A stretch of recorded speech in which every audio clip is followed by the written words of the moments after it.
현관문 너머로 시어머니의 날카로운 목소리가 찢어질 듯 귓가를 때렸다. 어여사는 주제에 다신 돌아올 생각 마. 전화기 너머 남편의 목소리에는 짜증이 가득했다.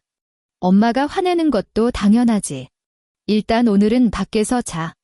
초겨울의 칼바람이 복도를 타고 들이닥쳤다. 서윤희는 추위에 오들오들 떠는 딸을 내려다보았다. 그녀의 눈동자 속에 남아있던 마지막 온기마저 차갑게 식어내렸다. 윤희는 문을 두드리지 않았다.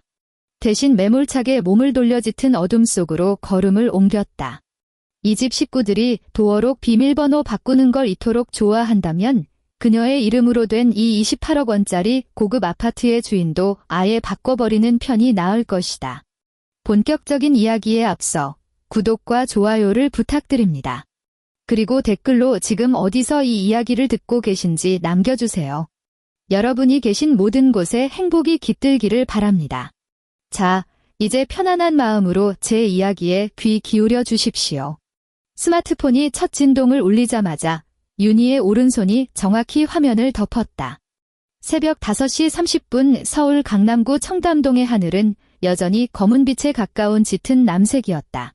안방 공기 중에는 가습기가 뿜어내는 미세한 수증기가 떠다녔고 옅은 살균제 냄새가 섞여 있었다. 초겨울이라 실내 난방이 아직 최고 온도로 올라가지 않은 탓에 공기는 제법 서늘했다. 그녀는 곧바로 몸을 일으키지 않고 먼저 고개를 돌려 옆자리를 살폈다. 남편 최정혁은 그녀를 등진 채 무겁고 규칙적인 숨을 내쉬고 있었고 이불은 허리춤까지 걷어차여 있었다. 4살배기 딸 은서는 벽 쪽에 깔아둔 요 위에서 토끼 인형 귀에 작은 얼굴을 반쯤 파묻은 채 세상 모르고 깊은 잠에 빠져 있었다. 윤희는 이불자락을 들춰냈다. 매트리스가 단 1mm도 기울지 않을 만큼 조심스러운 동작이었다. 슬리퍼도 신지 않은 맨발이 원목 마루에 닿았다. 시세 28억 원을 호가하는 이 최고급 아파트는 방음이 완벽해 바깥 영동대교를 달리는 차들의 소음조차 스며들지 않았다. 하지만 윤희는 머릿속으로 정확하게 카운트다운을 할 수 있었다. 3, 2, 1. 복도 끝 작은 방문에서 문고리가 돌아가는 아주 미세한 마찰음이 들려왔다. 시어머니 김순자가 일어난 것이다. 윤희는 재빨리 회색 니트 가디건을 걸치고 긴 머리를 고무줄 하나로 묶어 아래로 단정히 틀어올린 뒤 안방을 나섰다. 복도에 센서등이 켜지며 핏기 하나 없는 그녀의 맨발 위로 노르스름한 불빛이 내려앉았다. 주방에서는 이미 슬리퍼를 짊이며 걷는 발소리가 들려오고 있었다. 짙은 남색 실크 잠옷 차림의 김순자가 양문형 냉장고 앞에 서서 투명한 밀폐 용기를 하나 꺼내 들고는 주방 천장 조명에 비춰보며 내용물을 매섭게 점검하는 중이었다. 어머니, 일어나셨어요. 윤희가 아일랜드 식탁 앞으로 다가가 가볍게 고개를 숙였다. 김순자는 며느리에게 눈길 한 번 주지 않은 채 들고 있던 밀폐 용기를 대리석 상판 위에 쾅 소리가 나게 내려놓았다. 둔탁한 파열음이 주방을 울렸다. 오늘 찌개는 푹 끓여라. 정혁이가 어제 접대하느라 술을 마셔서 속이 부대낀단다. 김순자의 목소리에는 이른 아침 특유의 쇳소리가 섞여 있었다. 억양의 높낮이조차 없는 완벽한 지시 하달의 말투였다. 네, 어머니. 된장찌개로 준비할까요? 윤희는 싱크대 수도꼭지를 틀며 물이 튀지 않도록 수압을 가장 약하게 조절했다. 바지락은 넣지 마라. 정혁이가 비리다고 질색하니까. 애호박이랑 두부나 넉넉히 썰어 넣어. 김순자는 식탁 의자를 빼고 털썩 주저앉았다. 주방을 떠날 기색은 전혀 없었다. 매일 아침 반복되는 그녀만의 고정 일과 바로 감시였다. 윤희는 냉장고 맨 아래 칸에서 애호박과 양파, 그리고 단단한 찌개용 두부 한 모를 꺼냈다. 칼날이 도마에 부딪히는 소리가 텅 빈 주방에 유난히 선명하게 울려 퍼졌다. 썰고, 다듬고, 기계적일 만큼 능숙한 손놀림이었다. 뚝배기에 쌀뜨물을 붓고 가스레인지를 켜자 옅은 푸른 빛의 불꽃이 냄비 바닥을 핥아올렸다. 아침 6시 정각. 식탁 위에는 7가지 밑반찬이 정갈하게 깔렸다. 도라지 무침, 멸치볶음, 깻잎장아찌, 계란말이, 콩나물 무침, 배추김치, 그리고 작은 접시에 담긴 장조림까지. 식탁 정중앙에는 아직도 보글보글 끓어오르는 된장찌개가 뜨거운 김을 뿜어내고 있었다. 김순자는 은젓가락을 집어들고는 반찬 접시들을 건성으로 푹푹 쑤셔보았다. 점차 미간을 찌푸리던 그녀의 젓가락 끝이 장조림 접시에서 멈췄다. 이 고기는 언제 산 거냐? 김순자가 가장자리가 퍽퍽해 보이는 고기 한 점을 허공에 치켜들었다. 엊그제 단지 내 마트에서 샀습니다. 어머니 윤희는 식탁 옆에 선 채 두 손을 가지런히 모으고 대답했다. 김순자는 코웃음을 치더니 손목을 휙 꺾어 그 고깃덩어리를 간장 국물과 함께 윤희 앞에 놓인 빈 접시로 쓸어버렸다. 이렇게 질겨 빠진 걸 정혁이가 어떻게 씹어 삼키라고. 이건 내가 먹어라. 어차피 넌 친정에 있을 때 이런 고기는 구경도 못 해봤을 테니 버리기 아깝다. 김순자가 젓가락을 받침대 위에 탁 소리 나게 내려놓았다. 윤희의 시선이 갈색 국물이 튄 장조림 고기에 머물렀다. 고기 표면의 결마다 짠 간장이 스며들어 이미 본래의 빛깔을 잃어버린 상태였다. 그녀는 결혼 직후인 5년 전처럼 당황하며 죄송하다고, 다음부터는 주의하겠다고 굽신거리지 않았다. 3년 전처럼 어젯밤 남편이 갑자기 밥을 먹고 들어오는 바람에 고기가 남았던 거라고 구차한 변명을 늘어놓지도 않았다. 그녀는 그저 손을 뻗어 그 작은 접시를 자신이 서 있는 쪽으로 10cm쯤 끌어당겼을 뿐이다. 알겠습니다. 어머니 윤희의 목소리는 일말의 파동조차 없이 평온했다. 김순자는 며느리의 덤덤한 반응이 재미없었는지 국그릇을 들어 된장찌개를 한 모금 삼키고는 쩝쩝 입맛을 다셨다. 된장이 덜 풀렸다. 다음부턴 신경 써. 네. 그때 복도에서 발소리가 들려왔다. 최정혁이 입이 찢어지라 하품을 하며 다이닝룸으로 들어섰다. 하얀 와이셔츠에 넥타이를 느슨하게 걸친 그는 방금 감은 머리칼에 아직 물기를 머금고 있었다. 엄마, 좋은 아침. 정혁은 의자를 빼고 앉자마자 곧장 숟가락을 들어 찌개 국물을 떠먹었다. 아이고, 우리 아들. 아직도 속이 부대끼니? 얼른 뜨거운 국물부터 마셔. 김순자의 표정이 마법처럼 바뀌었다. 굳어있던 얼굴선이 부드럽게 풀리며 눈가에 한박웃음이 번졌다. 그녀는 계란말이 접시를 아들 쪽으로 쓱 밀어주었다. 많이 먹어라. 오늘 회의도 있다면서? 정혁은 우물거리며 대충 대답하고는 고개를 숙인 채 허겁지겁 밥을 퍼넣었다. 윤희는 정혁의 뒤로 다가가 그의 넥타이 끝자락이 국그릇에 닿지 않도록 손을 뻗어 조심스럽게 옆으로 치워주었다. 하지만 정혁은 고개는커녕 눈길 한 번 주지 않았다. 아침 식사가 끝난 후 김순자는 아침 운동을 가기 위해 옷을 갈아입으러 방으로 들어갔다. 정혁은 현관 전신 거울 앞에 서서 정장 재킷을 매무새를 다듬었다. 윤희가 드레스룸에서 캐시미어 코트를 꺼내와 정혁에게 건넸다. 그녀는 남편에게서 딱 한 걸음 떨어진 거리에 서서 그가 소매에 팔을 꿰어 넣는 모습을 가만히 지켜보았다. 정혁 씨, 윤희가 입을 뗐다. 자고 있는 딸이 깰까 봐 목소리는 아주 낮게 깔려 있었다. 정혁이 거울을 보며 넥타이 매듭을 조였다. 왜? 은서가 다음 달이면 유치원 중반으로 올라가서 원비가 조금 올라요. 그리고 요즘 마트 채소 물가도 너무 많이 뛰었어요. 애호박 하나에 2,500원이나 하더라고요. 윤희는 남편의 옆얼굴을 응시하며 느릿하게 말을 이었다. 한 달에 50만 원인 생활비로는 정말 빠듯해요. 이번 달은 아직 3일이나 남았는데 벌써 친정에서 은서한테 준 세뱃돈까지 끌었었어요. 정혁의 손이 멈칫했다. 그는 고개를 휙 돌렸다. 미간이 팍 구겨지며 귀찮은 방해를 받았다는 듯한 짜증 섞인 눈빛이 윤희를 쏘아보았다. 내가 말했잖아. 내 월급은 다 엄마가 관리하신다고. 엄마는 평생 살림만 하신 분이라 너보다 돈 굴리는 걸 훨씬 잘하셔. 정혁의 말투는 마치 눈치 없는 부하 직원을 훈계하는 상사 같았다. 내 한 달 월급 480만 원 중에서 300만 원은 엄마 통장으로 바로 들어가고 남은 돈으로 자동차 할부금 내고 각종 보험료 내고 사람들 만나서 밥값도 내야 해. 50만 원이면 반찬값으로 떡을 치고도 남는데 왜 부족해? 너 또 쓸데없는 데다 돈 낭비한 거 아니야? 은서 분유랑 기저귀 값도 다 그 50만 원 안에서 해결하고 있어요. 윤희는 그저 건조한 사실만을 진술했다. 그럼 좀 싼 브랜드로 바꿔. 애가 그런 걸 뭘 안다고 유난이야. 정혁은 서류 가방을 겨드랑이에 끼고 구두에 발을 구겨 넣었다. 엄마가 매일 이 집구석 때문에 얼마나 고생하시는데 넌 며느리 돼서 그걸 하나 이해 못해. 돈 얘기로 사람 피곤하게 좀 하지 마. 현관문이 열렸다가 쾅 소리를 내며 닫혔다. 도어록이 잠기는 경쾌한 기계음이 뒤따랐다. 현관에는 다시 죽은 듯한 정적이 내려앉았다. 윤희는 그 자리에 못 박힌 듯 서 있었다. 그녀는 가디건 주머니에 손을 넣어 스마트폰을 꺼냈다. 화면이 켜지며 은행 앱이 떠올랐다. 사용 가능 금액란에 적힌 숫자는 51만 2천 원이었다. 하지만 그건 어제 오후 그녀가 정기예금 이자 들어온 것을 급히 이체해 놓았기 때문이었다. 그 돈을 빼면 잔고는 마이너스였다. 그녀는 그 숫자를 오랫동안 뚫어지게 바라보았다. 숫자의 테두리가 시야 속에서 서서히 뭉개져 갔다.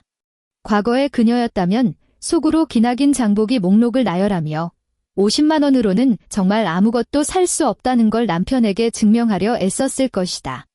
하지만 지금의 그녀는 엄지손가락으로 무심하게 전원 버튼을 눌렀다. 화면이 까맣게 꺼지며 아무런 표정도 없는 그녀의 창백한 얼굴을 비춰냈다. 오전 10시 아파트 거실에는 초겨울의 햇살이 가득 쏟아져 들어오고 있었다. 김순자는 이탈리아제 최고급 가죽 소파에 기대 앉아 있었고 대리석 소파 테이블 위에는 고급 본차이나 찻잔 세트가 세팅되어 있었다. 그녀의 맞은편에는 아래층에 사는 이웃 동네 주민인 박 여사와 최 여사가 앉아 있었다. 윤희가 은쟁반을 받쳐 들고 주방에서 걸어 나왔다. 쟁반 위에는 먹기 좋게 자른 제주산 귤과 샤인머스켓이 담겨 있었다. 그녀는 허리를 굽혀 과일 접시를 테이블 정중앙에 조심스레 내려놓았다. 아이고, 정혁 엄마. 이 집 소파 정말 기가 막히게 고급스럽네. 아래층 박 여사가 소파 팔걸이를 쓰다듬으며 부러움이 가득한 얼굴로 감탄했다. 김순자는 찻잔을 들어 올라오는 김을 후후 불며 입꼬리가 귀에 걸리도록 한바구음을 지었다. 뭘 이 정도 가지고 그래요? 우리 정혁이가 워낙 효자라 그렇지. 처음 이 집 살 때만 해도 나는 그냥 좁은 집 아무데나 사라고 그렇게 말렸는데 애가 고집을 꺾질 않더라고. 엄마 평생 고생하셨으니 청담동 대형 아파트에서 모셔야 한다면서. 이 집이 무려 28억 원짜리예요. 다 우리 아들이 능력이 좋아서 이 호사를 누리네요. 어휴, 진짜 복도 많으셔라. 요즘 젊은 애들 결혼해서 자기 힘으로 집 장만하는 애들이 어디 흔한가요? 그것도 청담동 한복판에 말이야. 옆에 있던 최 여사도 맞장구를 치면서 겨눈질로는 한쪽에 가만히 서 있는 윤희를 훑어보았다. 윤희는 눈에 띄지 않는 수수한 베이지색 실내복 차림으로 두 손을 늘어뜨린 채 서 있었다. 복은 무슨 복이야. 김순자가 찻잔을 탁 내려놓으며 눈꺼풀을 치켜뜨고는 윤희를 흘겨보았다. 며느리를 잘못 들이는 바람에 나이 먹은 이 늙은이만 뼈골이 빠지게 생겼지. 사돈댁은 경기도에 있는 그 엘리베이터도 없는 다 쓰러져가는 낡은 빌라에 살잖아. 얘가 친정 갈 때마다 내가 단단히 일러둬. 거기 밴 퀴퀴한 빈티 냄새 제발 이 집에 묻혀오지 말라고. 우리 정혁이가 명색이 광고회사 팀장인데 남들 보는 체면이라는 게 있잖수. 박 여사는 민망한 듯 어색하게 웃으며 찻잔을 들어 얼굴을 가렸다. 윤희의 척추는 꼿꼿하게 서 있었다. 옆으로 늘어뜨린 그녀의 손가락이 미세하게 움츠러들며 짧게 깎은 손톱이 손바닥을 파고들어 찌릿한 통증을 만들어냈다. 그녀는 반박하지 않았다. 5년째다. 이런 모욕적인 언사는 셀 수 없이 들어왔다. 김순자의 입에서 이 28억 원짜리 아파트는 아들의 능력을 증명하는 전리품이자 어머니로서 누리는 영광의 상징이었다. 하지만 저 여자들은 모른다. 최정혁 역시 까맣게 모르고 있다. 5년 전 윤희의 외할머니가 강남구의 한 요양병원에서 임종을 앞두고 있을 때였다. 눈을 감기 전 외할머니는 윤희만을 조용히 병상 곁으로 불러냈다. 앙상하게 마른 손이 베개 밑을 더듬더니 누런 서류 봉투 하나를 꺼내 윤희의 손에 꽉 쥐어주었다. 윤희야, 외할머니의 숨소리는 옅게 끊어질 듯 했지만 눈빛만큼은 무서울 정도로 또렷했다. 이 청담동 아파트는 할미가 내 외삼촌들 몰래 너한테만 남겨주는 거다. 이미 명예 이전까지 싹 다 맞춰놨어. 이 집주인은 너야? 어렸던 윤희는 묵직한 서류 봉투를 품에 안고 하염없이 눈물만 쏟아냈다. 할머니, 저 이거 안 받아요. 내 말 똑똑히 들어. 외할머니가 마지막 남은 힘을 쥐어짜 그녀의 손목을 꽉 잡았다. 손톱이 살을 파고들 정도였다. 내가 고른 그놈, 그리고 그 시댁 식구들. 내 눈에는 영 미심쩍고 불안하다. 넌 내 애미처럼 마음이 너무 약해 빠졌어. 이 집은 내 인생의 마지막 동아줄이야.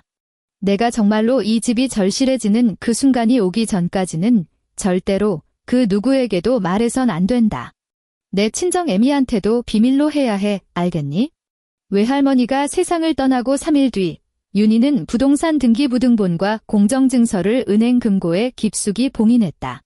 매년 금고 대여료를 납부하는 것 외에는 단 한 번도 그 서류들을 열어보지 않았다. 가만히 서서 뭐 하는 짓이야? 찻주전자 텅 빈 거 안 보여. 김순자의 신경질적인 호통이 윤희의 회상을 산산조각 냈다. 윤희는 퍼뜩 정신을 차리고 가볍게 목례를 했다. 금방 물 끓여오겠습니다. 그녀는 찻주전자를 집어들고 주방으로 향했다.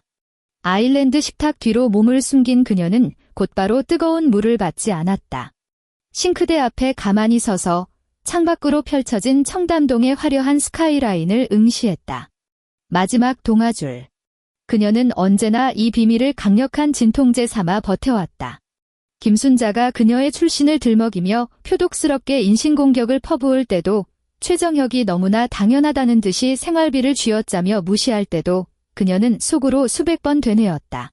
괜찮아. 이 집은 내 거니까. 난 원할 때면 언제든 떠날 수 있어. 그 최후의 보루가 있었기에 역설적으로 그녀는 묵묵히 인내하는 쪽을 택했다. 은서에게만큼은 온전한 가정을 지켜주고 싶었으니까. 자신이 반항하지 않고 납작 엎드린 채 순종적인 며느리 연기만 잘 해낸다면 이 거짓된 평온함이 어떻게든 유지될 거라 믿었다. 하지만 지금 싱크대 수전에서 물방울 하나가 떨어져 스테인리스 볼 바닥에 부딪혔다. 또 그녀는 깨달았다. 진통제의 약효가 이미 끝났다는 것을. 토요일 아침 공기에는 코끝을 쨍하게 얼리는 건조하고 차가운 기운이 서려 있었다. 윤희는 현관에 쪼그려 앉아 4살 은서에게 분홍색 패딩을 입히고 있었다. 은서는 졸린 눈을 비비며 외할머니 댁에 가서 찐빵을 먹을 거라고 웅얼거렸다. 그때 거실에서 걸어 나온 김순자가 빽빽하게 글씨가 적힌 메모지 한 장을 현관 신발장 위에 찰싹 소리가 나게 내리쳤다. 저녁 먹기 전까지 무조건 돌아와라. 이 김순자가 바닥에 앉은 윤희를 거만하게 내려다보며 명령했다. 오늘 저녁에 정혁이네 부장님이 우리 집으로 식사하러 오시기로 했다. 우리 정혁이 승진이 걸린 아주 중요한 시기니까 절대 실수하면 안 돼. 내가 와서 10인분 고기 구울 준비 다 세팅해놔. 고기는 늘 가던 정육점 가서 최고급 한우로 끊어오고. 부장님 사모님이 간장게장을 그렇게 좋아하신단다. 백화점 가서 제일 비싸고 실한 놈으로 사와. 윤희는 은서의 패딩 지퍼를 끝까지 올려준 뒤 천천히 일어나 신발장 위에 메모지를 집어들었다. 알겠습니다. 어머니. 일찍 돌아와서 준비하겠습니다. 말만 번지르르하게 하지 말고. 넌 그날가 빠진 친정집만 가면 아주 넋을 빼놓고 있잖니. 김순자가 콧방귀를 뀌었다. 빨리 가기나 해. 윤희는 은서의 작은 손을 잡고 아파트를 나섰다. 청담동에서 친정이 있는 경기도까지 가려면 지하철을 2번 갈아타고 다시 버스로 환승해야 했다. 윤희는 택시비가 아까워 대중교통을 택했다. 친정집이 있는 연립주택은 90년대에 지어져 외벽 타일이 절반 넘게 흉물스럽게 떨어져 나간 상태였다. 복도에는 1년 내내 햇빛 한 줌 들지 않아 밴 퀴퀴한 곰팡내와 어느 집에서 푹 삭힌 묵은지 냄새가 뒤섞여 코를 찔렀다. 윤희가 은서를 데리고 4층까지 걸어 올라가 주머니에서 열쇠를 꺼내 열쇠 구멍에 꽂아 넣으려는 찰나였다. 안에서 쾅 하고 문이 열렸다. 옆지방 아주머니가 사색이 된 얼굴로 튀어나오다 윤희와 정면으로 부딪힐 뻔했다. 아이고, 윤희야. 마침 잘 왔다. 왕 아주머니가 윤희의 팔뚝을 덥석 부여잡았다. 너희 엄마가 방금 복도에서 쓰러지셔서 방금 구급차에 실려가셨어. 윤희의 머릿속에서 웅하는 거대한 이명이 울렸다. 손에 들고 있던 캔버스 가방이 바닥으로 툭 떨어졌다. 어느 병원으로 가셨어요? 극도의 긴장감에 휩싸인 그녀의 목소리가 찢어질 듯 날카로워졌다. 구립병원으로 갔어. 어서 가봐. 윤희는 은서를 번쩍 안아 들고 뒤도 돌아보지 않은 채 계단을 뛰어내려갔다. 놀란 은서가 울음을 터뜨리며 엄마의 목을 생명줄처럼 꽉 끌어안았다. 윤희는 숨이 턱끝까지 차올랐다. 가슴 속에 거칠고 억센 손뭉치가 가득 들어찬 것처럼 숨을 들이마실 때마다 흉통이 찢어지게 아파왔다. 응급실 안은 독한 소독약 냄새와 기계들의 규칙적인 기계음으로 가득 차 있었다. 윤희의 어머니는 잿빛으로 변한 얼굴에 새파랗게 질린 입술을 한 채 병상에 누워 있었다. 차트를 든 의사가 심각한 얼굴로 다가왔다. 고혈압으로 인한 가벼운 뇌경색입니다.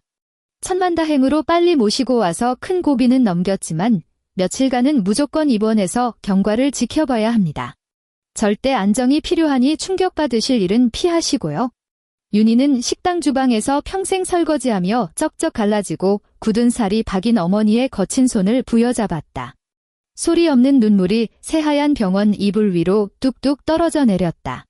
오후 3시 주머니 속에 있던 윤희의 스마트폰이 미친 듯이 진동하기 시작했다. 화면에 뜬 발신자는 시어머니였다.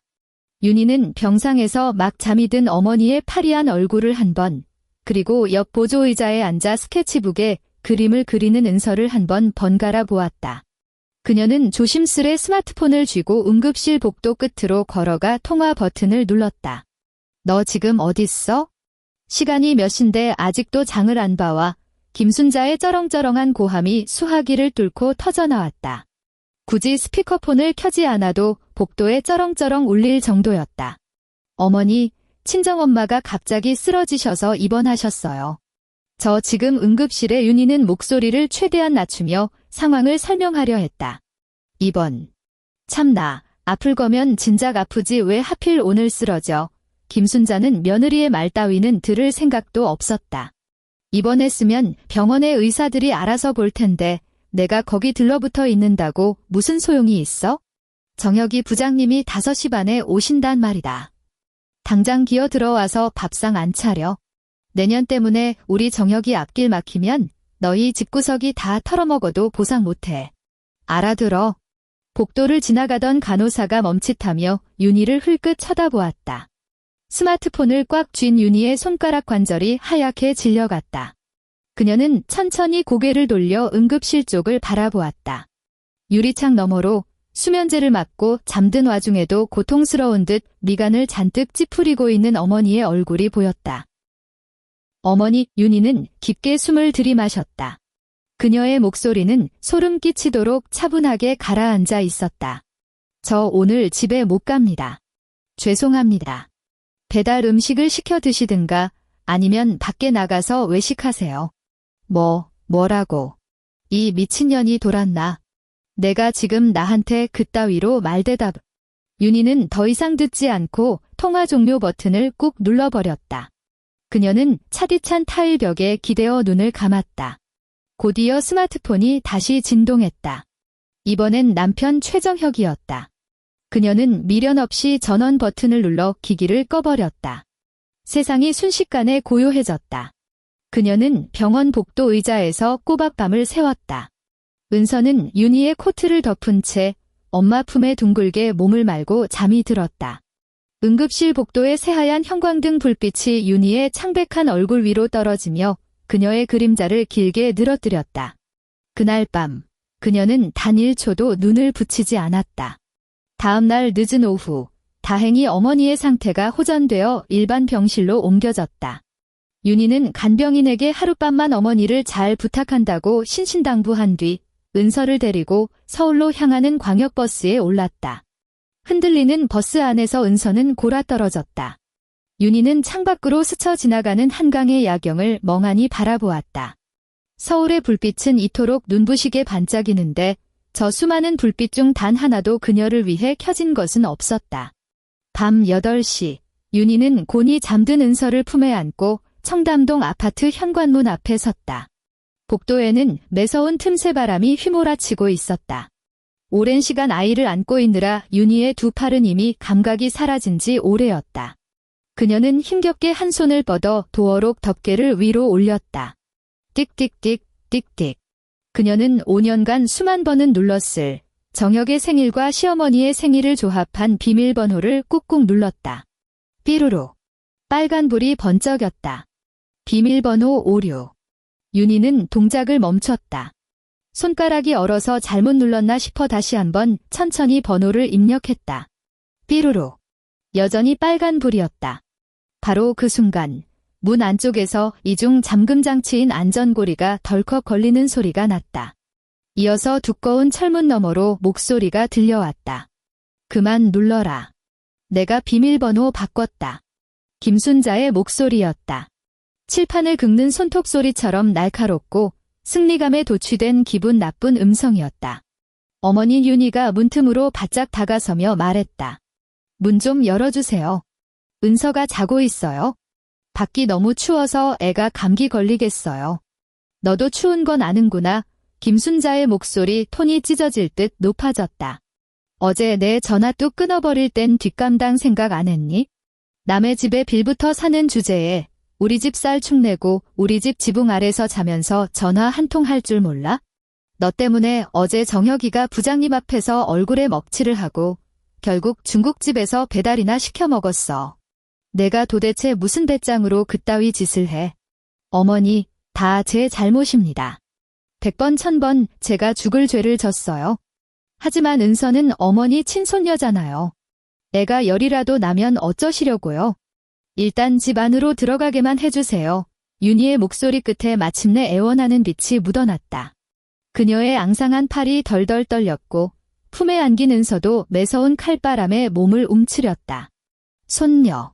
너 같은 애미 밑에서 자란 손녀라면 커봤자 검은 머리 짐승 꼴밖에 더 나겠니? 문틈으로 새어나오는 김순자의 목소리에는 잔혹한 보복의 쾌감이 뚝뚝 묻어났다. 내 그 혹덩어리 달고 내 친정 그 썩어 빠진 빌라로 영영 꺼져버려. 다신 우리 최씨 집안 문턱 넘을 생각 꿈도 꾸지 마. 집안의 인터폰 마이크가 탁 하고 꺼지는 소리가 났다. 완전한 정적이 찾아왔다. 윤희는 텅 빈 복도에 홀로 남겨졌다. 오랜 시간 움직임이 없자 복도 센서등마저 꺼져버렸고 사방은 칠흑 같은 어둠 속에 잠겼다. 그녀의 품에 안겨있던 은서가 차가운 바람에 잠에서 깼다. 눈을 비비던 작은 아이는 주변의 낯선 어둠과 살을 애는 듯한 추위에 공포를 느끼고 앙앙 울음을 터뜨렸다. 엄마 추워 집에 들어갈래. 근서의 울음소리가 차가운 콘크리트 복도에 처량하게 메아리쳤다. 그때 옆집 현관문이 찰칵 소리를 내며 아주 좁게 열렸다. 박 여사의 얼굴이 반쯤 튀어나와 어둠 속에서 아이를 안고 서 있는 윤희를 발견했다. 박 여사의 눈동자에 동정인지 멸시인지 모를 복잡한 감정이 스치더니 그녀는 흠칫 놀라며 쾅 소리가 나게 문을 닫아버렸다. 연이어 자물쇠 2개가 철컥철컥 잠기는 소리가 들렸다. 그 무자비한 자물쇠 소리는 마치 윤희를 향한 세상의 선고 같았다. 윤희는 시어머니의 집 문을 두드리지 않았다. 막장 드라마에 나오는 비련의 여주인공처럼 철문을 쾅쾅 두들기며 고래고래 소리를 지르지도 눈물 콧물을 쏟으며 자신의 억울함을 토로하지도 않았다. 그녀는 그저 찬바람에 벌겋게 얼어붙은 딸의 작은 얼굴을 가만히 내려다보았다. 은서의 뺨을 타고 흘러내린 눈물은 매서운 바람에 닿아 금세 얼음장처럼 차가워졌다. 윤희는 거칠어진 손으로 딸의 눈물을 닦아주고는 자신이 입고 있던 코트 자락을 끌어당겨 아이를 더욱 단단히 감싸 안았다. 뚝 그쳐, 은서야. 엄마가 훨씬 더 크고 따뜻한 집에서 살게 해줄게. 이윤희의 목소리는 아주 작았지만 그 어떤 때보다 단단하고 서늘했다. 그녀는 몸을 돌려 굳게 닫힌 현관문을 단 한 번도 뒤돌아보지 않았다. 그녀는 곧장 엘리베이터로 걸어가 하행 버튼을 꾹 눌렀다. 엘리베이터 문이 열리고 안쪽의 쨍한 조명이 그녀의 전신을 비췄다. 윤희는 안으로 걸어 들어가 엘리베이터 문에 달린 거울과 마주섰다. 거울 속에는 엉망진창으로 헝클어진 머리에 핏기 하나 없이 창백한 피부, 눈 밑으로는 짙은 다크서클이 내려앉은 초라한 여자가 서 있었다. 지독한 생활고와 멸시에 지네까지 말라붙은 껍데기 같은 얼굴이었다. 하지만 거울 속 자신의 얼굴을 응시하는 윤희는 놀랍도록 심장박동이 평온해지는 것을 느꼈다. 끓어오르는 분노도 처절한 억울함도 세상이 무너지는 듯한 절망감도 없었다. 오직 단 하나의 감정만이 선명하게 존재했다. 끓는 점. 지난 5년간 약한 불 위에서 뭉근하게 고문당하듯 끓여지던 물이 이 차갑고 비정한 복도에서 내 집문턱조차 넘지 못하고 쫓겨난 이 끔찍한 밤을 기점으로 마침내 임계점을 넘어 맹렬하게 끓어오르기 시작한 것이다. 아파트를 빠져나온 그녀는 단지 근처에 있는 24시간 프랜차이즈 카페로 들어갔다. 다행히 매장 안은 난방이 훈훈하게 돌아가고 있었다. 그녀는 은서에게 따뜻한 우유 한 잔을 사주었고 아이가 작은 두 손으로 머그잔을 쥐고 홀짝홀짝 마시는 모습을 지켜보았다. 곧 아이의 뺨에 붉은 생기가 돌아왔다. 윤희는 주머니에서 스마트폰을 꺼내 전원을 켰다. 화면이 켜지자마자 수십 통의 부재중 전화 알림이 쏟아졌다. 전부 친정어머니가 입원한 병원 쪽에서 온 것들이었다. 남편 최정혁이 건 전화는 단 한 통도 없었다. 그녀는 메신저 앱을 열어 남편의 프로필을 누르고 건조한 문장을 입력했다. 어머니가 도어록 비밀번호를 바꿔서 집에 들어갈 수가 없어. 전송 버튼을 눌렀다. 화면 상단에 뜬 시간은 밤 8시 45분이었다. 윤희는 스마트폰을 테이블 위에 뒤집어 놓고 벽에 걸린 둥근 시계를 가만히 응시했다. 초침이 원을 그리며 무심히 돌아갔다. 카페 안의 사람들은 몇 번이나 자리를 뜨고 새로운 사람들로 채워졌다. 따뜻한 우유를 마신 은서는 푹신한 소파에 기대어 다시 스르르 잠이 들었다.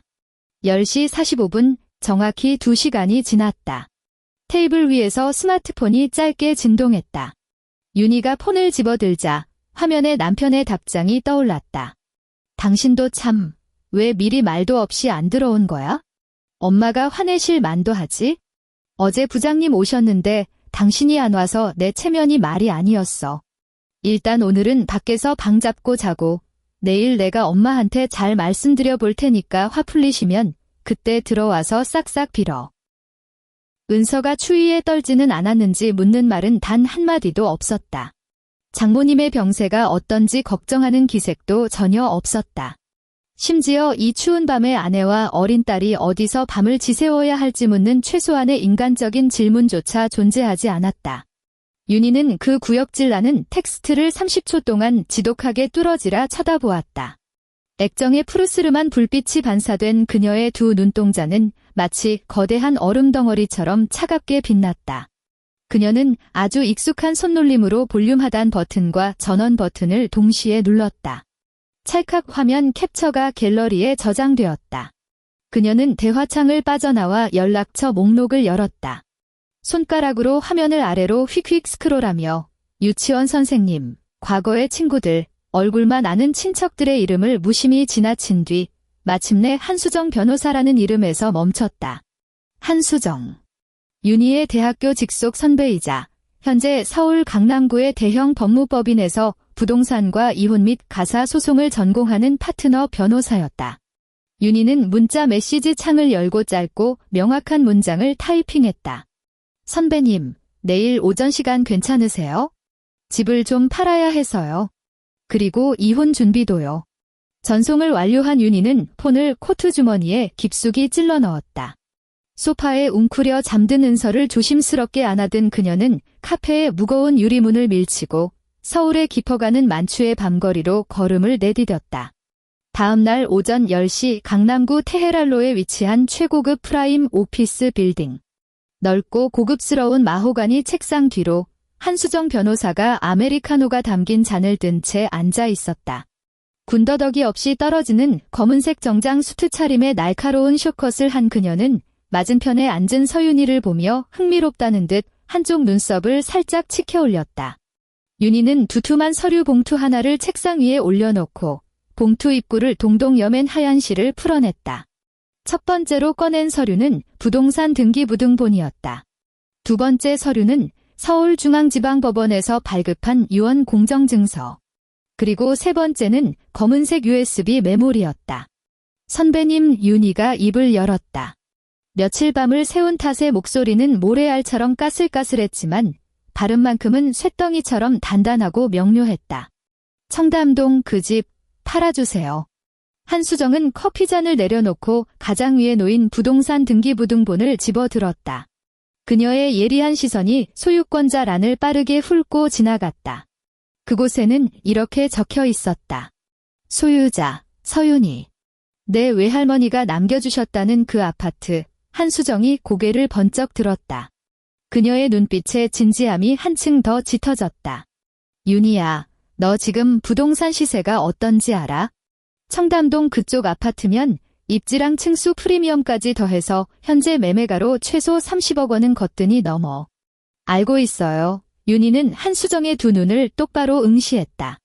매물로 내놓아 주세요. 무조건 최대한 빨리요.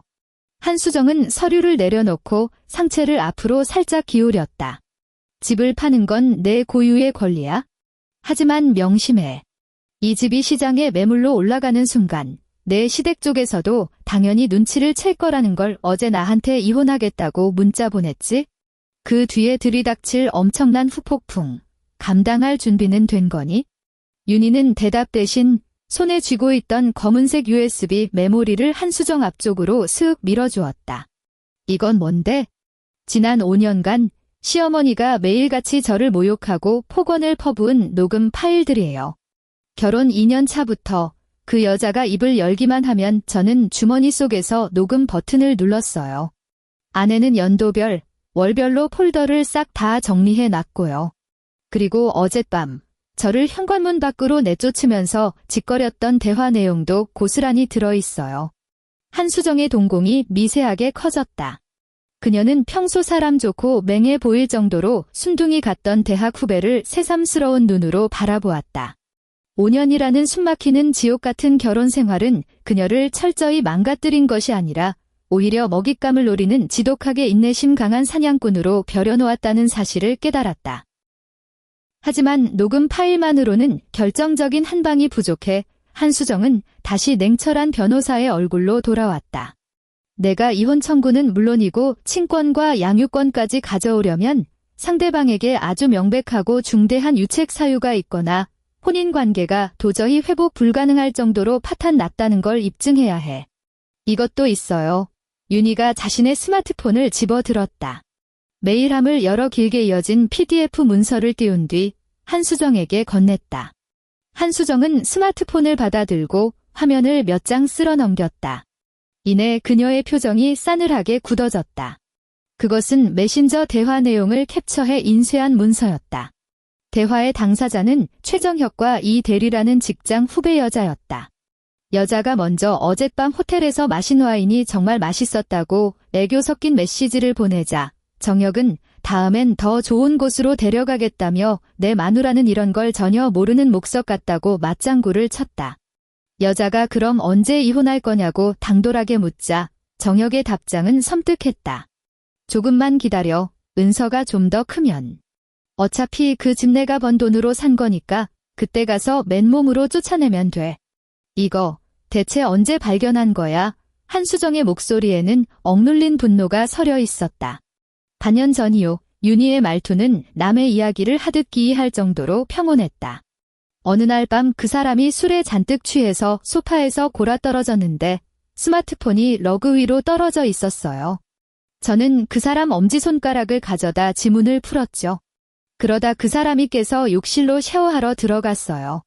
저는 거실 바닥에 쪼그려 앉아서 욕실에서 들려오는 물소리를 들으며 이 더러운 대화 기록들을 하나하나 제 서브 메일 계정으로 전부 전달했어요. 다 보내고 난 뒤에는 전달한 흔적까지 완벽하게 지워버렸고요. 한수정은 윤희를 가만히 응시했다. 그 순간 그녀는 이 후배에게서 온몸에 털이 쭈뼛설 만큼 서늘하고도 지독한 냉기를 느꼈다. 수고 많았다. 진짜 기가 막히게 해냈어. 한수정은 스마트폰을 윤희에게 돌려주며 입꼬리를 비릿하게 말아 올렸다. 내가 이렇게까지 칼을 시퍼렇게 갈아왔으니 선배가 가장 정확하고 치명적인 급소를 찾아서 찔러줄게. 그녀는 책상 위 내선 전화기의 버튼을 꾹 눌렀다. 이 비서, 지금 바로 청담동 탑 부동산 김 소장님한테 연락 좀 넣어. 내 손에 최고급 S급 매물이 하나 들어왔는데 시장에 조용히 풀 거라고. 매수 조건은 전액 현금이나 선수금 비율이 아주 높은 매수자만 받겠다고 전해. 전화를 끊은 한수정은 다시 윤희를 바라보았다. 집 파는 건 나한테 다 맡기고. 넌 지금 당장 해야 할 일이 하나 더 있어. 뭔데요? 주거권 확인 가처분 신청이야. 한수정이 서랍에서 빈 양식의 서류를 한 장 꺼내 들었다. 너 어젯밤에 현관문 밖으로 쫓겨났다면서? 아파트 복도에 CCTV 다 있지?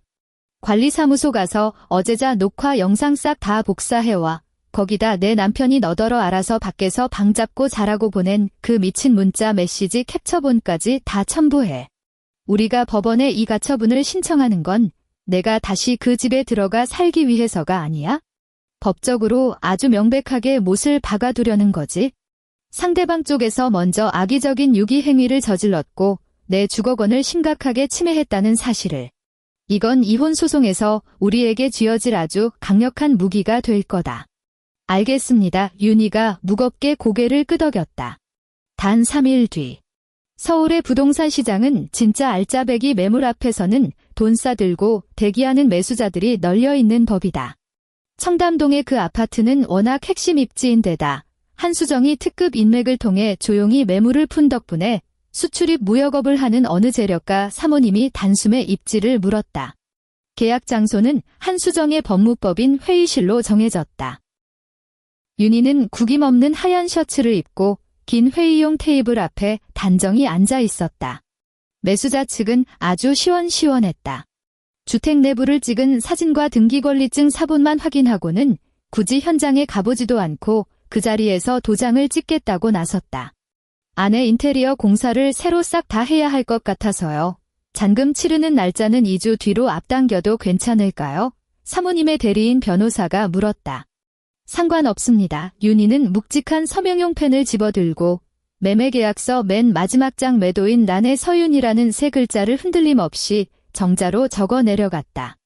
펜 끝에서 사각거리는 마찰음이 울려 퍼진 순간 지난 5년간 그녀의 숨통을 조여왔던 그 지옥 같은 감옥은 이제 2주 뒤면 그녀의 통장에 고스란히 꽂히게 될 30억 원이라는 거대한 숫자로 형태를 바꾸었다.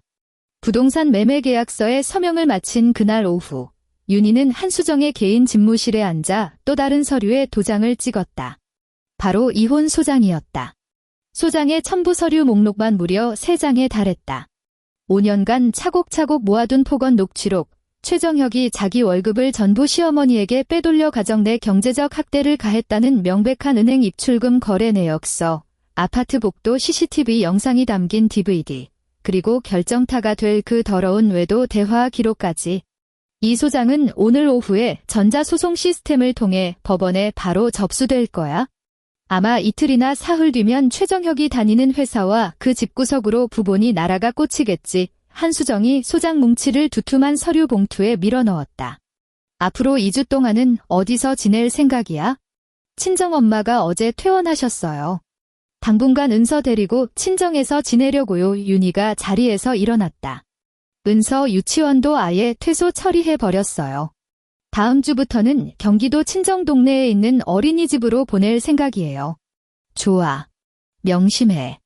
앞으로 며칠 동안 그 인간들이 무슨 짓을 하며 연락을 해대든 절대 전화 받지 마. 법적인 대응은 전부 내가 알아서 할 테니까. 윤희는 조용히 고개를 끄덕인 뒤 법무법인을 빠져나왔다. 그 후 며칠 동안 윤희의 삶에는 기묘할 정도로 평온한 정적이 찾아왔다. 그녀는 다 쓰러져가는 낡은 친정 연립주택에 머물렀다. 이제 더는 매일 아침 5시 반의 알람 소리에 놀라 깨지 않아도 되었고 그 누구의 눈치도 볼 필요가 없었다. 그녀는 그저 어머니의 속을 달래줄 부드럽고 맑은 국을 끓이고 은서의 작은 손을 꼭 잡고 낙엽이 수북이 쌓인 골목길을 걸어 새로운 어린이집에 데려다주기만 하면 그만이었다. 그녀의 스마트폰은 줄곧 무음 모드로 설정되어 있었다. 소장이 접수된 지 3일째 되던 날 오후부터 스마트폰 화면 위로 부재중 전화 알림이 미친 듯이 쏟아지기 시작했다. 처음에는 최정혁이었다. 1통, 3통, 10통. 이내 김순자의 번호도 찍히기 시작했다. 5통, 15통. 액정 화면은 번쩍거리며 켜졌다가 꺼지기를 끝없이 반복했다. 하지만 윤희는 스마트폰을 식탁 한 구석에 밀어둔 채 그 옆에 앉아 어머니와 다정하게 콩나물을 다듬으며 단 한 번도 눈길을 주지 않았다. 같은 시각 청담동 아파트에서는 그야말로 대지진이 일어나고 있었다.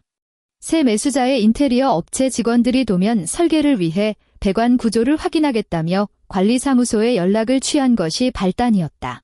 관리사무소 직원은 컴퓨터 전산망에 등록된 명의 변경 예정 통보를 멍하게 쳐다보다가 급히 해당 호실의 인터폰을 연결했다.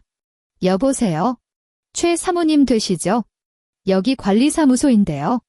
새로 오실 집주인분 쪽 인테리어 팀에서 도면 때문에 그러는데 내일 오후쯤 잠시 댁에 방문해서 실측 좀 해도 괜찮을지 여쭤보시네요.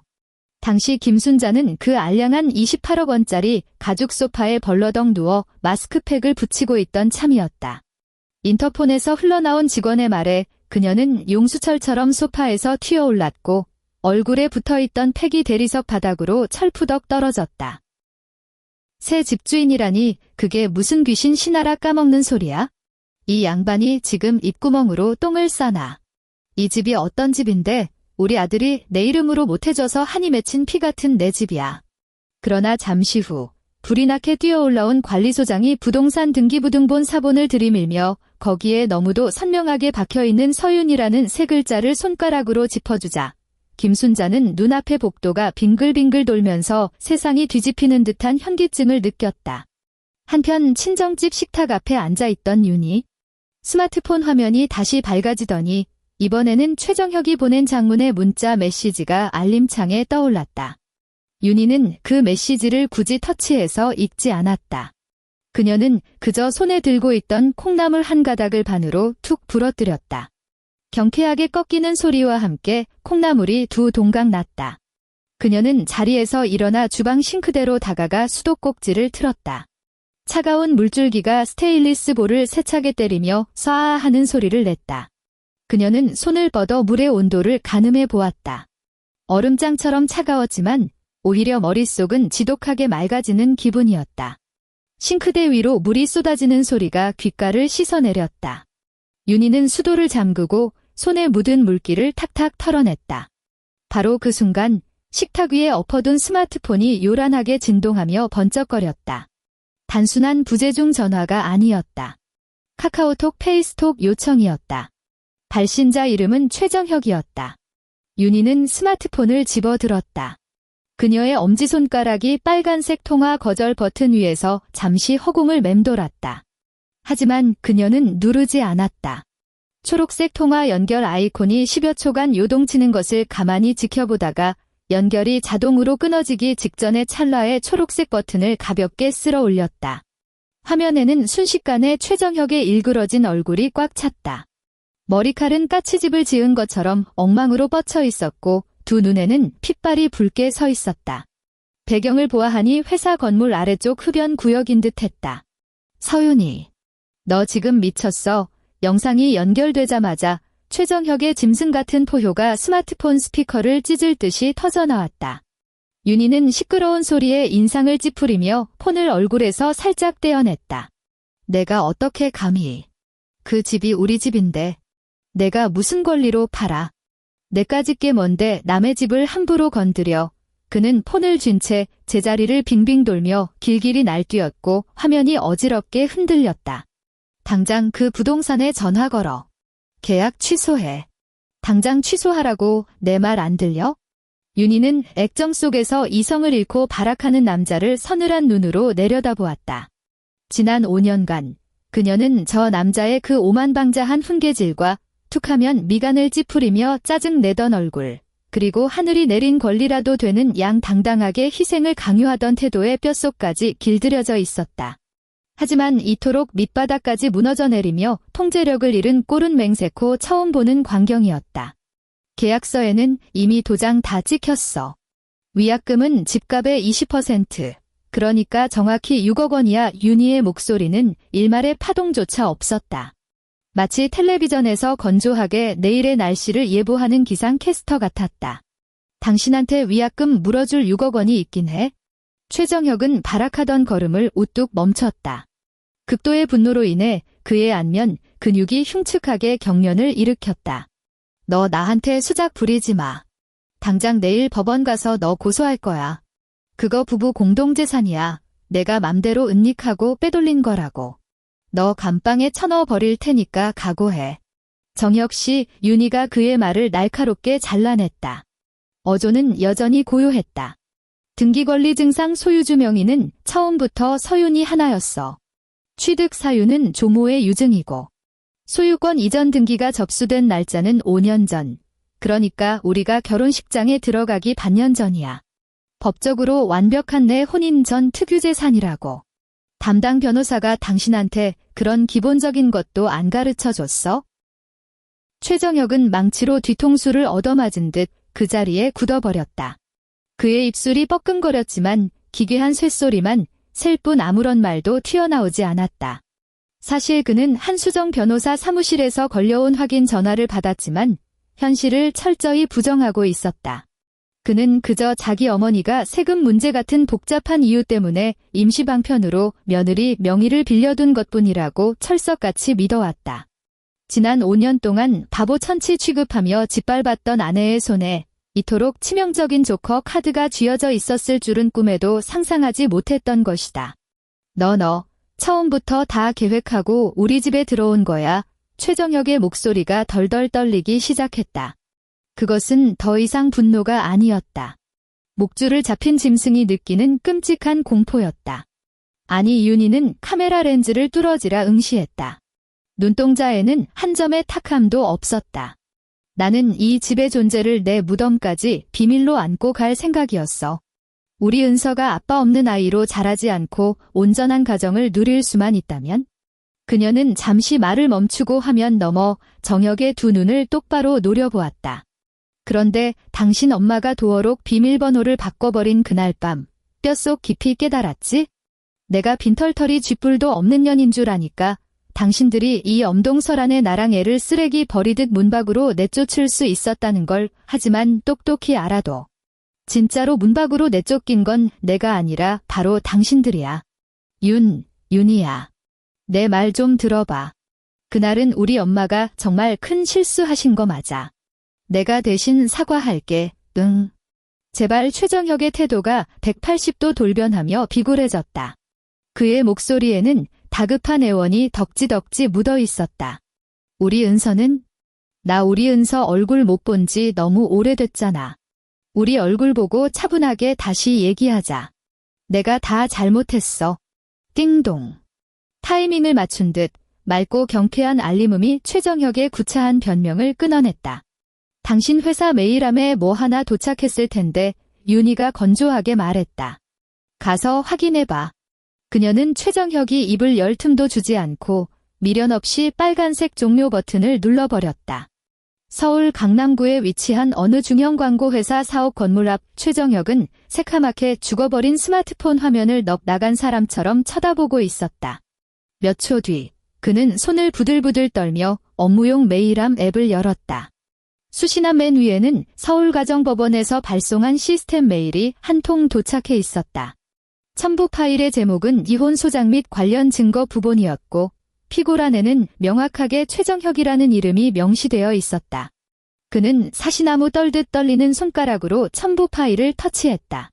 화면을 가득 채운 빼곡하고 골치 아픈 법률 용어들을 신경질적으로 스크롤하며 그는 곧바로 맨 뒤쪽 증거 목록으로 화면을 넘겼다. 그의 시선이 증거 사호, 피고 최정혁과 제3자 이 아무개의 카카오톡 대화 캡처 및 녹취록이라는 활자에 꽂힌 순간 그의 호흡이 그야말로 턱 막혀버렸다. 그는 백주대나대 귀신이라도 본 사람처럼 액정 속에 인쇄된 그 지저분하고 노골적인 대화 내용들을 노려보았다.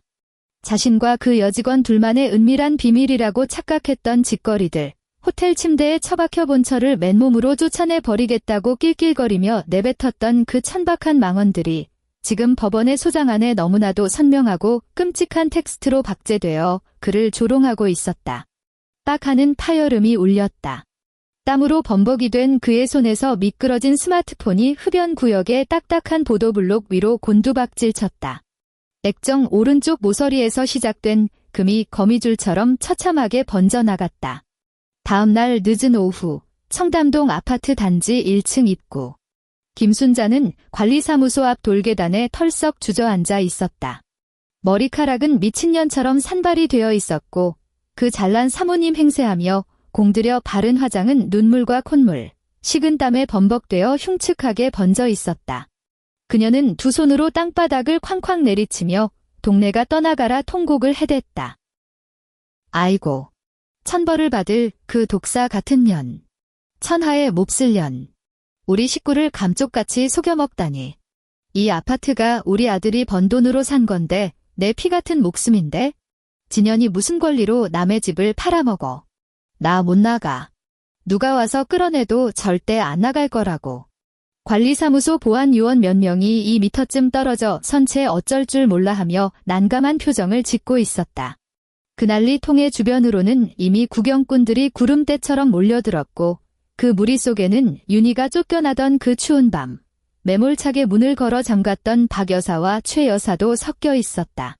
그들은 사람들 뒤에 교묘하게 숨어서 턱짓으로 김순자를 가리키며 입방아를 찧어댔다. 어머머, 평소엔 하늘 높은 줄 모르고 기고만장하더니 입만 열면 28억 원짜리 내 아들 집이라고 노래를 부르더니 알고 보니 며느리가 해온 집이었대. 내 말이. 듣자 하니 며느리를 한겨울에 집 밖으로 내쫓았다며? 꼴 좋네.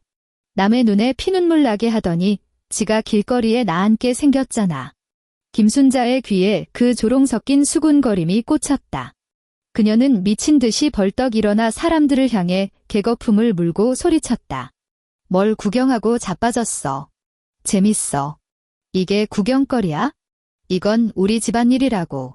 그때 경광등을 번쩍이며 경찰차 2대가 아파트 단지 입구를 미끄러져 들어왔다. 제복을 입은 경찰관 4명이 차에서 내려 성큼성큼 다가왔다. 신고자분이 누구십니까? 경찰관 한 명이 무전기를 끄며 물었다.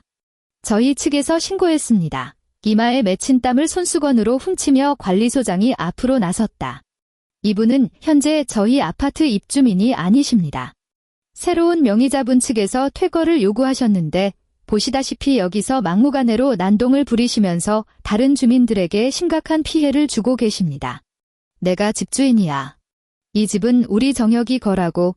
경찰을 보자 눈이 완전히 뒤집힌 김순자는 도리어 악을 쓰며 달려들어 경찰관이 들고 있던 사건 기록 수첩을 뺏으려 들었다. 아주머니, 이러시면 공무집행방해입니다. 진정하세요.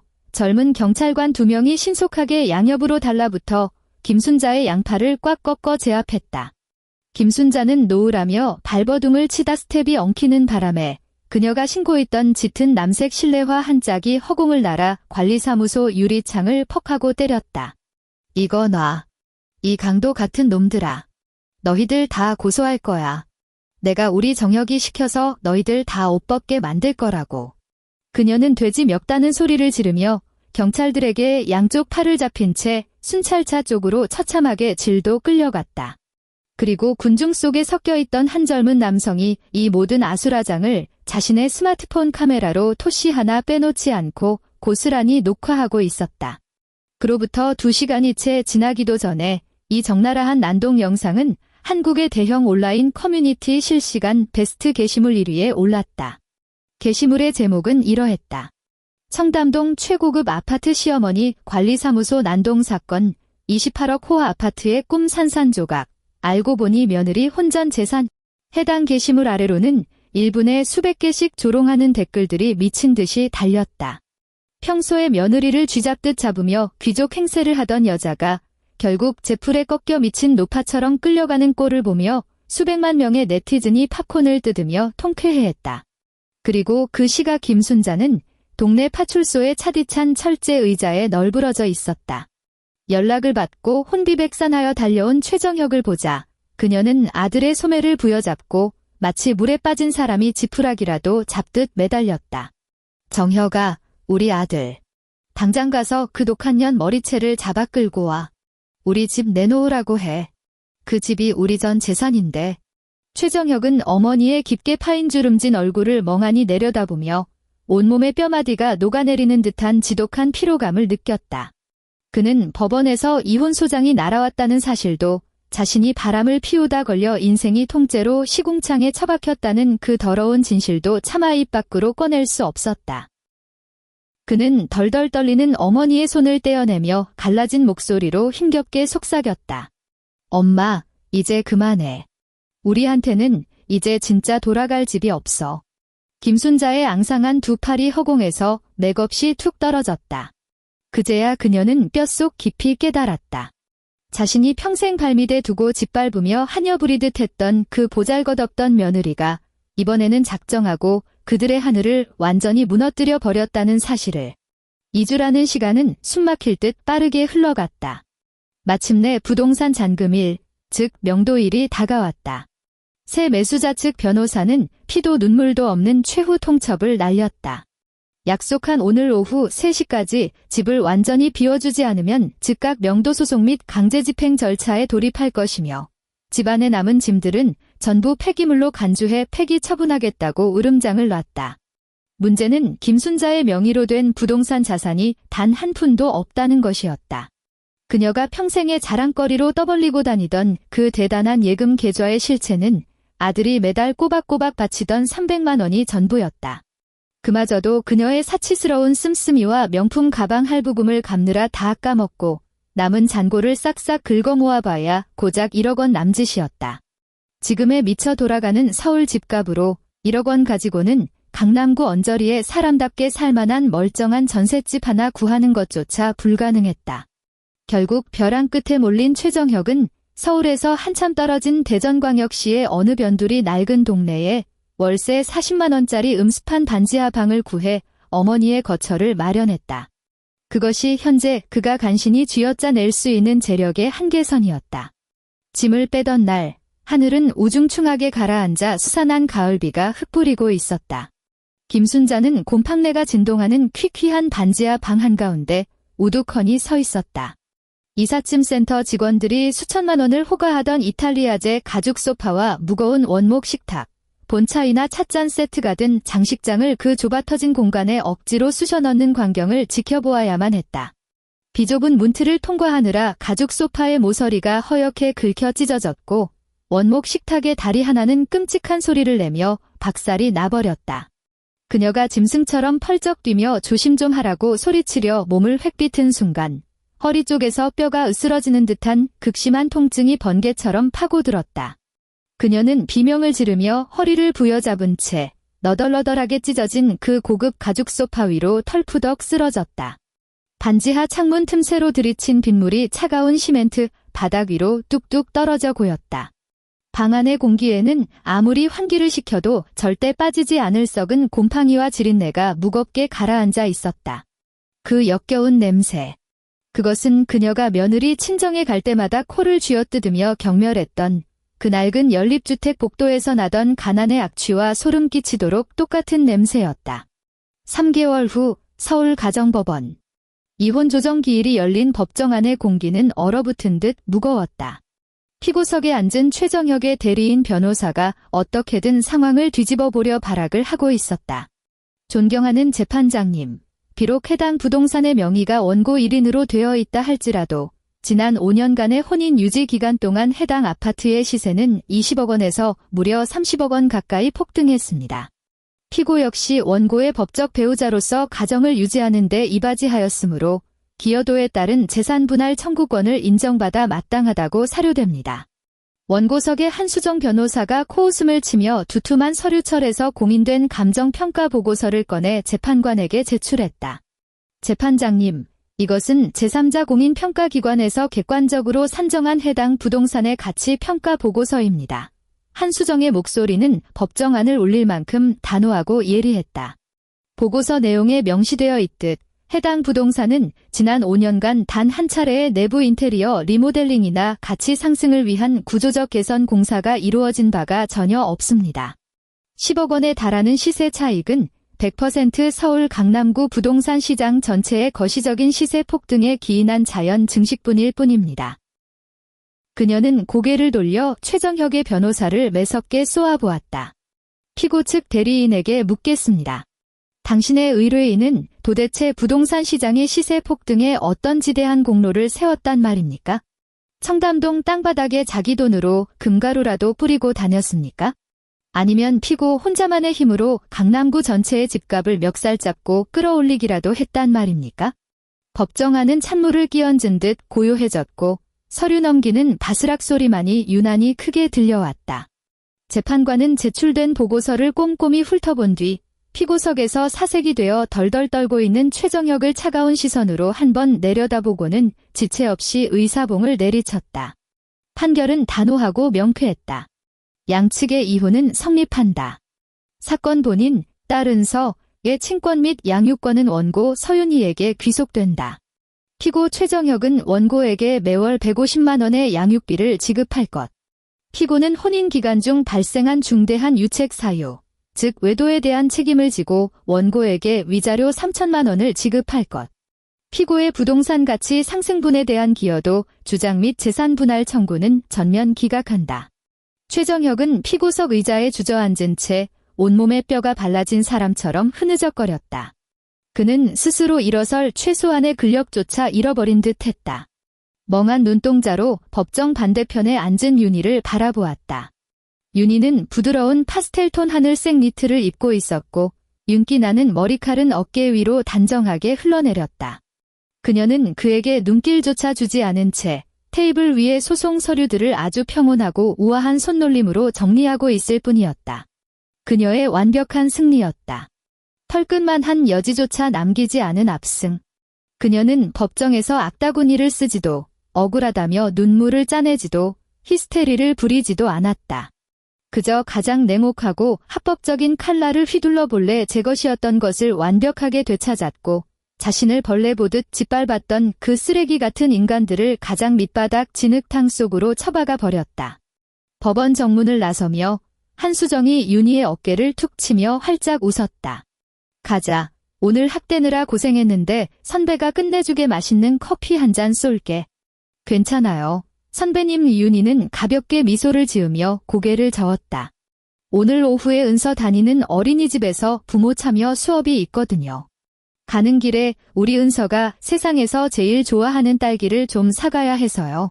그녀는 자신을 구원해준 한수정을 향해 깊이 고개 숙여 인사한 뒤 지하철역을 향해 가벼운 발걸음을 옮겼다.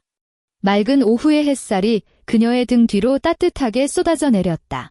지난 5년의 지옥 같은 시간 속에서 그녀가 태어나 처음으로 느껴보는 뭉클하고 온전한 볕의 온도였다. 주말의 대형마트는 장을 보러 나온 사람들의 활기로 가득 차 있었다. 윤희는 카트를 밀고 가다 신선 코너의 과일 매대 앞에 멈춰섰다. 투명한 플라스틱 상자에 탐스럽게 담긴 새빨간 딸기 팩을 집어들고 바닥 쪽에 무르거나 짓무른 알맹이는 없는지 꼼꼼하게 살폈다. 새로 이사온 판교 신도시의 삶은 숨막히게 화려하기만 하던 청담동에 비해 훨씬 여유롭고 숨통이 트였다. 그녀는 집을 팔고 남은 넉넉한 현금으로 어머니의 연립주택에서 멀지 않은 이곳에 방 2개짜리 아파트를 전액 현금으로 매입했다. 남은 목돈은 한수정의 전문적인 조언을 받아 아주 안정적인 금융상품에 투자해 두었다. 거기서 매달 꼬박꼬박 나오는 수익금만으로도 그녀와 은서는 남부럽지 않게 여유로운 일상을 누릴 수 있었다. 더 이상 꼭두새벽 5시 반에 심장이 덜컥 내려앉으며 알람 소리에 눈을 뜨지 않아도 되었다. 그녀는 매일 아침 느긋하게 7시까지 꿀잠을 자고 일어나 은서에게 버터를 발라 노릇하게 구운 계란 토스트와 따뜻한 우유를 차려주었다. 코트 주머니 속에서 스마트폰이 짧게 진동했다. 윤희는 한 손으로 카트 손잡이를 쥔 채 스마트폰을 꺼냈다. 화면에 대형 온라인 커뮤니티 앱의 푸시 알림이 떠 있었다. 게시물의 제목은 어느 반지하 문 앞에 쪽지 붙여놓은 할머니 보신 분 계시나요? 였다. 윤희가 무심코 게시물을 터치해 들어가자 본문의 사진 한 장이 덩그러니 첨부되어 있었다. 사진의 배경은 노원구 어느 허름한 주택가의 반지하 출입구였다. 비가 새서 썩어가는 문틀 위로 누렇게 변색된 줄무늬 편지지 한 장이 투명 테이프로 덕지덕지 붙어 있었다. 글씨는 파킨슨병 환자처럼 사시나무 떨리듯 삐뚤빼뚤하게 모나미 볼펜을 꾹꾹 눌러 쓴 자국이 역력했다. 윤희야, 제발 부탁이다. 내 죗값은 내가 받을 테니 우리 손녀 얼굴 한 번만 보게 해다오. 내가 다 잘못했다. 그 아래로는 네티즌들의 댓글이 줄을 잇고 있었다. 보기 좀 딱하다며 동정하는 섣부른 글도 있었고 듣자 하니 며느리를 쥐잡듯 잡던 엄청 악독한 시어머니였는데 참다 못한 며느리한테 결국 맨몸으로 쫓겨난 거라는 지역 맘카페에 카더라 소문도 돌았다. 다 뿌린 대로 거두는 법, 있을 때 잘하지 그랬냐는 싸늘한 냉소도 보였다. 윤희는 액정 속 그 초라한 사진을 물끄러미 내려다보았다. 김순자가 허리 통증을 부여잡고 끙끙거리며 그 퀴퀴하고 음습한 반지하 문 앞에 서서 부들부들 떨리는 앙상한 손으로 이 구차한 편지를 써 내려가는 모습이 눈앞에 그려지는 듯했다.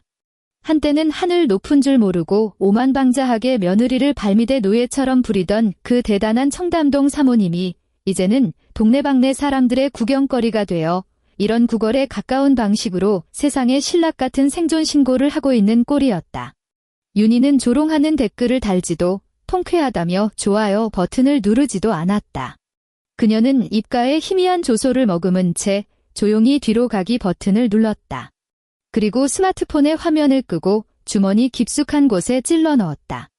그녀는 상처 하나 없이 완벽하게 선별된 딸기 한 팩을 조심스레 카트에 담고 콧노래를 흥얼거리며 계산대를 향해 경쾌하게 걸어갔다. 대전광역시 어느 인적 드문 변두리 동네의 허름한 원룸. 자정을 향해 가는 밤 11시 30분. 방 안의 형광등은 꺼져 있었고 좁아터진 싱크대 위로 달린 누런 간접 조명만이 음침하게 빛을 내뿜고 있었다. 최정혁은 한 사람이 겨우 설만한 싱크대 앞에 쭈그려 앉아 있었다. 그가 입고 있는 칙칙한 회색 후드티는 며칠을 안 빤 건지 구김이 잔뜩하고 소매 끝이 해져 있었다. 청담동 시절 매일 아침 윤희가 칼같이 다려주어 티끌 하나 없던 그 눈부신 흰색 와이셔츠는 원룸 구석에 처박힌 세탁 바구니 안에서 시큼한 땀 냄새를 풍기며 썩어가는 중이었다. 회사 내 사내 게시판과 블라인드 앱에는 이미 그의 파렴치한 불륜과 처가 재산을 빼돌리려다 빈털터리로 쫓겨났다는 더러운 스캔들이 쫙 깔린 지 오래였다. 부장마저 혀를 끌끌 차며 그를 사람 취급도 하지 않았고 모든 중요한 클라이언트 미팅에서 그를 철저히 배제했다. 결국 연말 인사고과에서 최하점을 받은 그는 보란듯이 팀장에서 평사원으로 강등되어 이 낯선 대전지사로 유배를 온 상태였다. 호텔 침대 위에서 끈적한 메시지를 주고받던 그 기 대리라는 여자는 회사에 소문이 쫙 퍼지고 본사에 이혼 소장 부본이 날아든 바로 다음 날 아침 짐을 싹 챙겨 사직서를 던지고는 영영 잠적해버렸다. 그가 싱크대 아래쪽에 빌트인으로 박혀있는 낡은 미니 냉장고의 문을 열었다. 고무 패킹이 사가 빠져 찌그덕하는 소름 끼치는 마찰음이 났다. 냉장고 안은 그의 텅 빈 통장 잔고처럼 참담했다. 맨 아래 칸에 볼품없이 뒹구는 초록색 참이슬 소주캔 3개와 유통기한이 이틀이나 지나버린 싸구려 편의점 소시지 하나가 전부였다. 그가 핏기 없는 손을 뻗어 소주 한 캔을 꺼냈다. 얼음장처럼 차가운 캔 표면에 맺힌 물방울이 그의 떨리는 손가락을 차갑게 적셨다. 그는 유리잔을 꺼낼 생각도 하지 않고 곧바로 은색 캔 손잡이에 손가락을 걸어 힘주어 당겼다. 칙 하고 가스가 터져나오는 소리가 이 좁고 죽은 듯 고요한 원룸 안을 날카롭게 찢었다. 그는 주머니에서 액정이 박살나 거미줄이 쳐진 스마트폰을 꺼내 잠금을 풀었다. 배경화면은 여전히 2년 전 그날의 사진에 멈춰 있었다. 은서의 첫 돌잔치 날 찍은 가족 사진이었다. 작은 머리에 꽃갈모자를 쓴 은서가 코끝에 하얀 생크림을 묻힌 채 세상을 다 가진 것처럼 눈이 초승달이 되도록 활짝 웃고 있는 모습. 그 사진의 배경 뒤로는 청담동의 28억 원짜리 아파트, 그 넓고 눈부시게 밝았던 거실이 담겨 있었다. 통유리 창을 통과해 최고급 페르시안 러그 위로 부서지던 따사로운 햇살.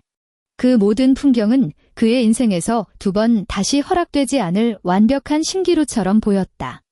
그는 금이간 액정 위로 떠오른 사진을 미친 사람처럼 오래도록 들여다보았다. 그의 더러운 엄지손가락이 은서의 뺨 위를 쓰다듬으려 허공에서 파르르 떨렸지만 끝내 화면 위로 내려앉지는 못했다. 그는 눈을 질끈 감고 스마트폰을 뒤집어 끈적이는 싱크대 상판 위에 내려놓았다. 그는 고개를 뒤로 젖히고 차디찬 소주를 식도를 향해 짐승처럼 콸콸 들이부었다. 알코올의 독한 화기가 메마른 식도를 긁어내리며 위장 점막을 불태웠다. 눈 깜짝할 새 한 캔을 다 비운 그는 소나귀에 힘을 꽉 주어 빈 알루미늄 캔을 찌그러뜨린 뒤 발밑에 있는 냄새나는 쓰레기통으로 툭 던져 넣었다. 그리고 그는 느릿한 동작으로 두 번째 초록색 캔의 손잡이를 잡아당겼다.